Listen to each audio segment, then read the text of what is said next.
ఒక ఊరి ప్రక్కనున్న చెరువులో ఒక చీమ పడి ఉంది. ఎంత ప్రయత్నం చేసినా ఒడ్డుకి రాలేకపోతుంది.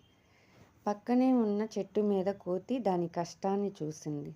ఎలా అయినా దాన్ని రక్షించాలని దాని ముందు ఆకు తెంచి వేసింది. ఆ చీమ ఆకు ఎక్కి ఒడ్డుకి చేరింది. ఒడ్డుకి చేరిన చీమను చూసి ఆ కోతి ఎంతో సంతోషపడిపోయింది. అలా కొంతకాలం గడిచాక చీమ ఆహారం కోసం అడవిలోకి పోయింది. అదే సమయంలో ఒక వేటగాడు ఒక పావురాయికి బాణం గురిపెట్టాడు. ఆ చీమ ఆ పావురాయిని ఎలాగైనా కాపాడాలనుకుంది. ఆ వేటగాడు బాణం వదిలే సమయానికి చీమ అతన్ని కరిచింది.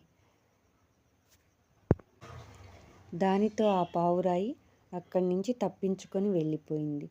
తప్పించుకున్న పావురాయిని చూసి చీమ ఎంతో సంతోషపడిపోయింది.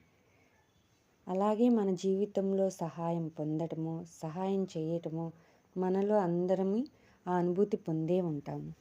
మీలో ఎంతమంది సహాయం చేశారు? ఎంతమంది సహాయం పొందారు? కుదిరితే ఒక కామెంట్, వీలైతే ఒక లైక్ చేయండి. Please subscribe my channel.